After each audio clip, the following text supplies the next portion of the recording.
성공하려면 대가를 지불해야 한다. 열심히만 하면 안 될 일이 없다. 뭐 이렇게 희생과 노력을 강조하는 말들이 많습니다. 맞는 말입니다. 대가를 지불해야죠. 거저 먹으려 하면 안 되죠. 그런데 이런 부분들만 너무 강조되다 보니 사람들이 오해를 합니다. 어떤 오해냐? 마치 성공이란 진짜 목숨을 내놓아야만 얻을 수 있는 것처럼 착각합니다. 괴물, 철인들만 얻어내고 나는 얻을 수 없는 것이라고 벽을 치게 된다는 겁니다. 또는 열심히 사는 게 분주하게 사는 것이라고 착각하게 됩니다. 그래서 바쁘게 움직이고 있지 않으면 혹은 잠깐 쉬고 있기라도 하면 죄책감을 느끼곤 합니다. 저는 오늘 여러분에게 성공하려면 열심히 살면 안 된다는 말을 할 겁니다. 그리고 여러분 생각보다 성공은 정말 쉽다라는 말을 할 겁니다. 야, 너도 맨날 열심히 살라고 말하잖아. 그렇죠. 그런데 그건 대부분의 사람이 생각하는 열심히와 성공한 사람들이 말하는 열심히가 조금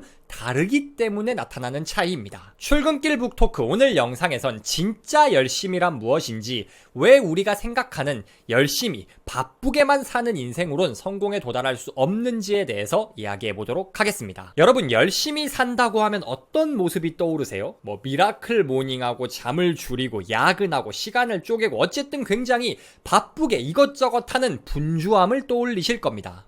그런데 앞서 말씀드렸지만 분주함과 열심은 같은 말이 아닙니다. 분주함을 열심이라고 착각하면 어떤 현상이 일어나냐? 첫 번째, 할 일 목록이 점점 길어집니다. 목록에 할 일 쫙 적어놓고 시간 10분 단위로 쪼개서 계획해놓고 이거를 달성하고 체크해 나가면 그게 열심히 산 거고 잘 산 거라고 착각합니다. 그런데 목록이 길어질수록 그 할 일 목록은 본질에서 벗어날 수밖에 없습니다. 예를 들어서 여러분이 열심히 살아야지 하고 책을 읽습니다. 그 외에도 좋다는 거, 자기 개발에 도움 된다는 건 다 해봅니다. 영어 공부도 하고 있고 유튜브도 하고 있고 투자 공부도 하고 있고 운동도 하고 뭐 이것저것 엄청나게 합니다. 이 많은 일을 하려고 보니 시간이 부족하죠. 그러다 보니 시간 관리에 관한 책을 또 읽습니다. 시간 관리에 대한 책을 읽다 보면 플래너를 쓰라 그래요. 그러면 플래너 작성을 하고 플래너 위에 할 일 목록을 또 더하고 더 쓰게 됩니다. 어떻게 그렇게 잘 하냐고요? 제가 그랬거든요. 처음 열심히 살아보겠다고 제가 새벽에 일어나서는 영어 경제지 읽고 일하다 중간중간 독서도 하고 퇴근하면 달리기 하고 저녁 먹고 유튜브 영상 만들다가 주식 공부하고 또 독서하다 자고 그랬습니다. 그런데 이 시간표에 도대체 무슨 본질이 있을까요? 당시에 제 시간표를 성공한 분들이 봤다면 아마 얘는 도대체 뭐가 되고 싶은 걸까? 라고 말씀하셨을 겁니다. 부자의 언어라는 책에서는 이렇게 말합니다. 시간표를 힐끗 보기만 해도 난 자네의 미래를 예측할 수 있어.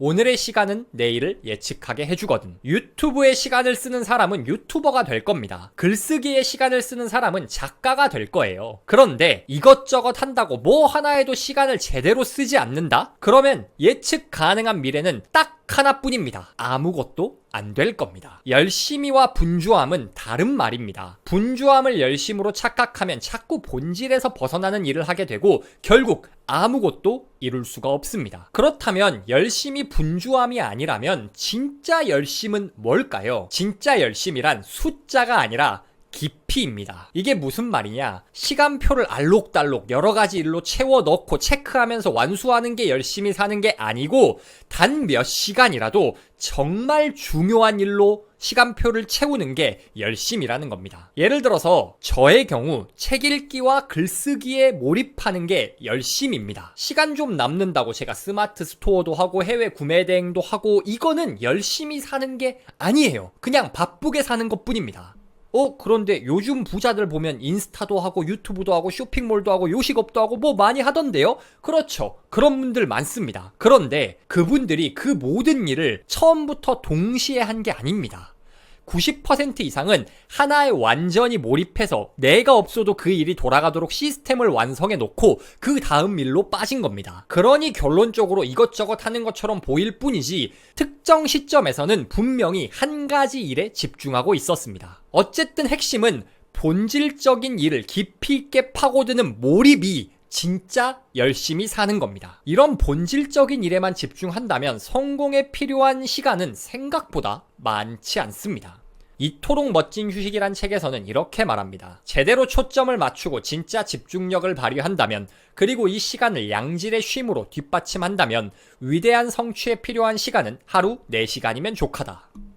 사실 우리가 분주한 대부분의 이유는 중요한 일이 너무 많아서가 아닙니다. 앞서 말씀드렸듯 할 일 목록을 너무 길게 작성해 놔서일 수도 있고, 혹은 무슨 일 할지 고민하고 이 일이 잘못되면 어쩌지 걱정하고, 그런 걱정하다가 머리 아프니까 의미 없이 휴대폰 보고 시간 낭비하고 있고, 대부분의 시간과 에너지는 이렇게 낭비가 되는 겁니다. 막상 진짜 중요한 일에 집중하는 시간은 하루에 8시간 근무한다 해도 그 중에 3, 4시간이 되지 않을 겁니다. 정말 확인하고 싶으시면 여러분이 책상 위에 타이머 놓고 정말 중요한 일에 집중할 때만 시간을 재보세요. 아마 2, 3시간도 안 나올 확률이 높을 겁니다. 성공하는 사람들이 말하는 열심히 산다는 건 바쁘고 정신없게 사는 게 아니라 앞서 말씀드린 대로 몰입하는 겁니다. 몰입만 뒷받침된다면 훨씬 적은 시간 일하면서도 남들 보기에는 쟤 열심히 안 사는 것 같은데 싶어도 훨씬 더 큰 성공을 올릴 수가 있습니다. 몰입하는 시간 외에는 쉬거나 놀아야 됩니다. 오히려 쉬고 놀수록 더 성공합니다. 당신의 뇌는 최적화를 원한다라는 책에서는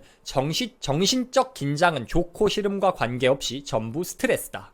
여기서 중요한 것은 스트레스에서 해방되는 이완 시간을 확보해야 한다는 것이다. 여러분, 몇 시간은 일을 하든 어쨌든 일을 한다는 거는 우리 정신적 뇌 입장에서 볼 때는 스트레스입니다. 스트레스를 받으면 반드시 휴식을 취해줘야겠죠. 그래서 우리 뇌에게는 이완 시간이라는 게 필요합니다. 그런데 일을 열심히 해도 스트레스를 받고 일을 적당히 하면서 대충대충 쉬엄쉬엄 해도 어쨌든 뇌를 쓰는 거기 때문에 스트레스를 받습니다. 그렇다면 기왕이면 몰입해서 빠르게 일을 끝내놓은 다음에 더 많은 휴식 시간을 부여하는 게 우리 뇌에 더 좋지 않을까요?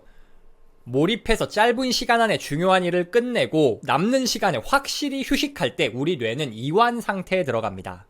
이완 상태에서 우리 뇌는 더 창의적인 아이디어를 잘 만들어냅니다. 책상에서 머리 싸매고 있을 때보다 산책하거나 샤워할 때 더 좋은 아이디어가 많이 떠오르는 것처럼 말이죠.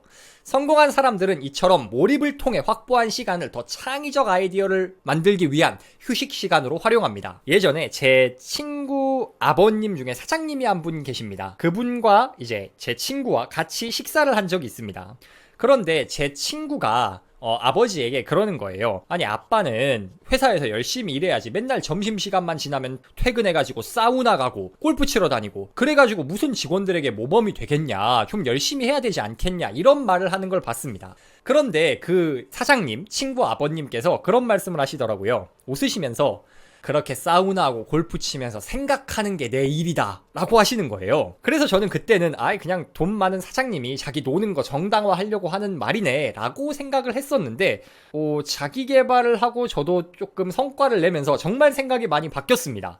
저분이 저래서 성공할 수 있었구나 싶더라고요. 오전에 몰입해서 중요한 일을 딱 끝내놓고 집중력이 떨어질 때쯤 몸에 확실히 휴식을 주고 이완 상태에 들어가면서 더 창의적인 아이디어를 생산해낸 거죠. 그리고 그 창의적인 아이디어를 다음날 직접 사업에 적용했기에 지금의 성공이 있을 수 있던 게 아닌가라는 생각이 들었습니다. 이처럼 성공한 사람들은 몰입과 휴식을 적절히 사용합니다. 그러기에 남들이 보기에는 그렇게 열심히 사는 것 같지 않아도 큰 성과를 만들어낼 수가 있는 겁니다. 그렇다면 어떻게 해야 몰입을 만들 수 있냐, 그 구체적인 방법을 제가 알려드리겠습니다. 첫 번째는 자문하라, 질문하라입니다. 이토록 멋진 휴식에서는 이렇게 말합니다. 본질적인 것을 행하라. 더 적게 행하되 제대로 행하라. 우리가 행하거나 말하는 것은 대부분 본질적이지 않기 때문이다. 비본질적인 것을 제거하면 더 큰 평정심이 임할 것이다. 매 순간마다 필요한 일인지 자문하라. 어떤 일을 하기 전에 지금 이 일이 정말 중요한가? 꼭 해야 하나? 이것만 스스로 질문해 보세요. 이것만 해도 오지도 않은 메일 확인하느라 의미 없이 웹사이트 열어보지도 않을 거고,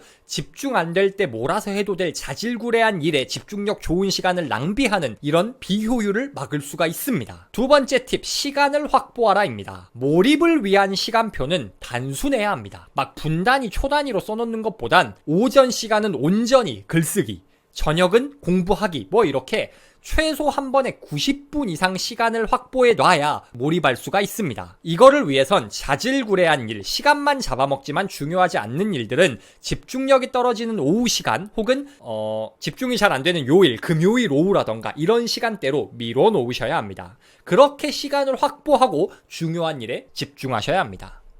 마지막, 생각은 몰아서 하라입니다. 우리가 너무 많은 시간을 생각하고 걱정하느라 낭비합니다. 그래서 몰입을 위해선 이 생각들을 멈춰야 합니다. 평상시에는 쓸데없는 고민, 이 일이 잘 될까, 나는 앞으로 어떻게 살지, 이런 생각과 고민을 전부 멈춰놔야 합니다. 그런데 사실 걱정하고 생각하는 시간도 필요하잖아요. 그렇기 때문에 이게 절대 생각하지 말고 살아라, 이게 아닙니다. 빌 게이츠는 생각 주간을 갖는다고 합니다. 1년에 몇 주 정도 아예 세상과 차단된 공간에 들어가서 책 읽고 생각만 하면서 보낸다고 해요. 거기서 얻은 생각을 생각 주간이 끝난 다음에 회사에 적용하고 실천하면서 지금의 마이크로소프트를 만든 겁니다. 즉, 생각은 몰아서 하고 평상시에는 실천만 하는 이런 습관을 가질 때 진정 몰입할 수 있습니다. 출근길 북토크, 오늘 콘텐츠는 어떠셨나요?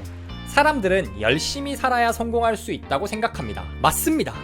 그런데 대부분의 사람들이 생각하는 열심히는 분주함이죠. 그게 아닙니다. 진짜 열심히 사는 건 몰입하는 삶입니다. 본질적인 일에 집중하세요. 그 외의 시간은 진짜 맘 편하게 쉬고 놀아도 됩니다. 그게 더 창의적인 아이디어를 떠올려 성공을 앞당길 수 있는 방법입니다. 몰입을 위해선 필요한 일인지를 스스로 자문하세요. 스스로 항상 질문하며 불필요한 쓸데없는 일을 제거해 나가세요. 그런 과정을 통해 시간을 확보하세요. 자질구레한 일은 뒤로 미루고 성과를 결정할 수 있는 일에 큰 시간, 한 번에 많은 시간을 투입할 수 있을 때 몰입할 수 있습니다. 생각은 몰아서 하세요. 생각과 걱정으로 낭비되는 시간이 너무 많습니다. 평상시에는 실천만 하시고 생각하는 시간은 따로 떼어 몰아서 생각하는 습관이 몰입을 위한 환경 설정 방법입니다. 바쁘게 산다고 성공하는 게 아닙니다. 여유 있어 보여도 몰입을 실천할 때 성공이 찾아옵니다. 오늘도 북토크와 함께 진정한 열심, 몰입으로 성공을 향해 나아가실 우리 구독자님들을 진심으로 응원합니다.